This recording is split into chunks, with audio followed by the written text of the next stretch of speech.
Hey everyone, welcome back to Old Charles, where we dive deep into the world of coins, currency, and collectibles. Today we're looking at a classic that might just be hiding in your pocket change, the 1969 United States dime. Now, before you overlook this coin as just any old dime, let's talk about why this year in particular has collectors buzzing and what could make a 1969 dime worth way more than just 10 cents. Alright, first things first, let's talk about the design. The 1969 dime, also known as the Roosevelt dime, was minted as part of a long-standing series honoring Franklin D. Roosevelt, introduced back in 1946. The design is fairly standard. You've got Roosevelt's profile on the front, with liberty on the left, the year on the bottom right, and the motto "In God We Trust" on the back. There's the torch, oak branch, and olive branch symbolizing freedom, victory, and peace. Now, one thing that can add value to any coin, including the 1969 dime, is the mint mark. If you take a close look at the front, on the right side of Roosevelt's neck, you might see a small letter. For 1969, dimes were minted at both the Philadelphia and Denver mints, which means you'll find either no mint mark for Philadelphia or a D for Denver. So what's the big deal about the mint mark? Well, depending on the rarity and condition, these differences can influence the value significantly. Generally speaking, there's not a huge value difference between the two when they're in circulated condition. However, as we'll see, the story changes when we start looking at high-grade and error coins. Condition is one of the biggest factors affecting a coin's value. Collectors and professional graders evaluate coins based on the Sheldon scale, which ranges from 1 to 70, with 70 being a flawless coin. For the 1969 dime, uncirculated examples in mint state MS grades are what collectors really look for. A 1969 dime in circulated condition usually holds little value beyond face value. However, a dime in mint state, say MS65 or higher, can be worth a bit more. For example, an MS65 1969 D dime could fetch a few dollars, and higher grades such as MS67 can go for up to $50 or more. The rarer the condition, the higher the value. One of the main things that can significantly boost the value of any coin, including the 1969 dime, is an error. Let's talk about some of the most interesting error types. You might find an off-center strike happens when the coin is not correctly aligned with the dies, resulting in part of the design being off-center. For 1969 dimes, off-center strikes can vary in degree. A small off-center strike might not add much value, but more extreme cases, say 50% off-center, can be quite valuable.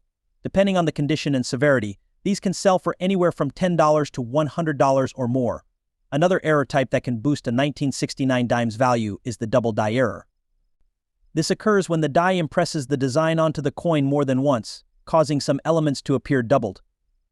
For example, look for doubling in the words "Liberty" or "In God We Trust." Although rare on 1969 dimes, this error can make the coin worth hundreds of dollars in the right condition. This happens when one of the dies shifts during the minting process. So only one side is misaligned. While less dramatic than an off-center strike, it's still collectible. A well-preserved 1969 dime with this error can range from a few dollars to upwards of $50. Let's wrap it up with a quick recap on the values you can expect for a 1969 United States dime. First, if it's just a standard circulated dime, you're looking at face, depending on the grade. And if you've got an error dime, well, you could be sitting on something worth $10, $100, or even more, depending on the rarity and demand. So, next time you're sorting through your change, take a closer look at those dimes. You might just find a hidden gem from 1969. Thanks for watching, and if you enjoyed this dive into dime collecting, be sure to give this video a thumbs up, subscribe, and hit that notification bell so you don't miss out on more valuable coin insights. And if you have a special coin you'd like us to feature or a question about your own collection, drop it in the comments below. We love hearing from you. Until next time, happy hunting, and may your finds be valuable. The United States dime, especially the 1969 Roosevelt dime, has a rich history rooted in U.S. currency development and commemorative designs. Here's a look at its historical background. Starting with its origins. In 1837, the U.S. Mint began producing dimes with designs that embraced national symbols and ideals. The Mercury dime, also known as the Winged Liberty Head, introduced in 1916, became one of the most beloved designs. However, after President Franklin D. Roosevelt's death in 1945, a new design emerged to honor his legacy. The Roosevelt dime was first introduced in 1946, a year after Roosevelt's passing. The choice to honor Roosevelt was significant. Not only was he a beloved leader who guided the country through the Great Depression and most of World War II, but he also championed the fight against polio. The March of Dimes charity, which Roosevelt supported, played a major role in funding research that would eventually lead to the polio vaccine. As a result, the dime became a fitting tribute to his contributions to public health and the nation. The U.S. Mint's chief engraver. The obverse side features Roosevelt's profile with Liberty on the left, In God We Trust below, and the date to the right. The reverse displays a torch symbolizing liberty, flanked by an olive branch peace and an oak branch victory, which was a fitting image in the post-WWII era. The 1969 Roosevelt dime itself is part of a long production line of this design. By 1965, the U.S. government removed silver from the dime and other coins like the quarter and half dollar due to rising silver prices. This marked the transition from 90% silver dimes to copper nickel-clad dimes. Dimes were primarily created for circulation, so high-grade examples are relatively uncommon for that year. Most 1969 dimes are found in lower, circulated conditions today. The 1969 dime is not especially rare in circulated condition. Millions were struck and remained in use for decades. However, high-grade mint state dimes from this year, as well as those with notable errors, are highly collectible and can fetch a premium among collectors. The Roosevelt dime design has remained largely unchanged since 1946, becoming a staple of U.S.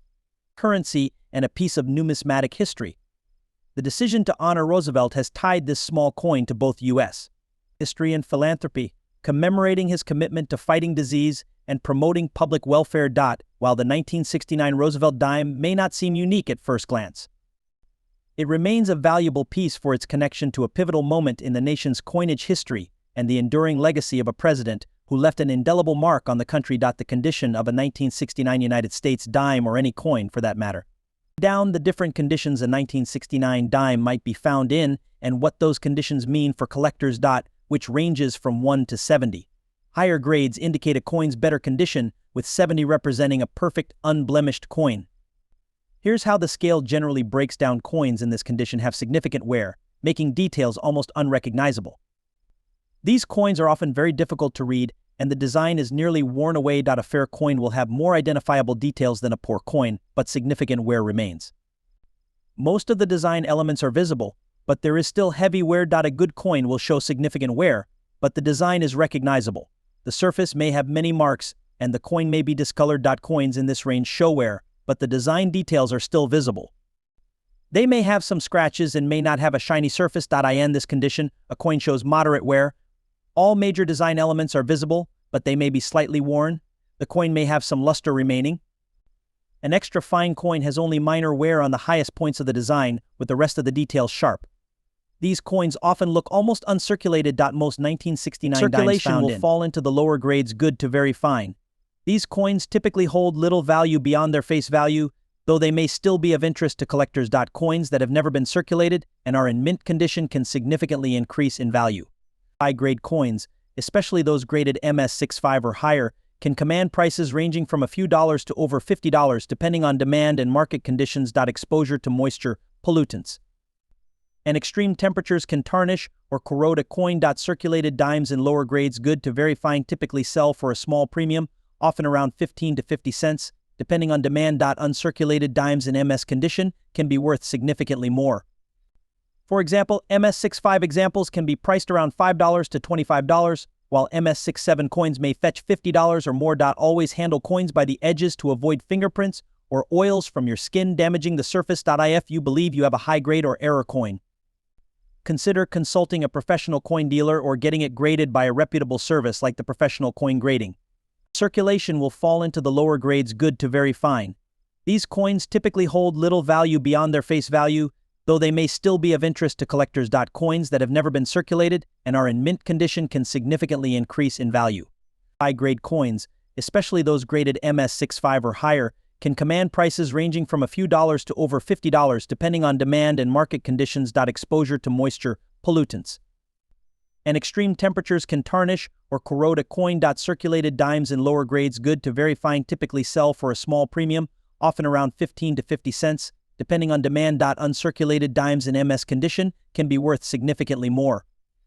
For example, MS65 examples can be priced around $5 to $25, while MS67 coins may fetch $50 or more. Always handle coins by the edges to avoid fingerprints or oils from your skin damaging the surface. If you believe you have a high-grade or error coin, consider consulting a professional coin dealer or getting it graded by a reputable service like the Professional Coin Grading.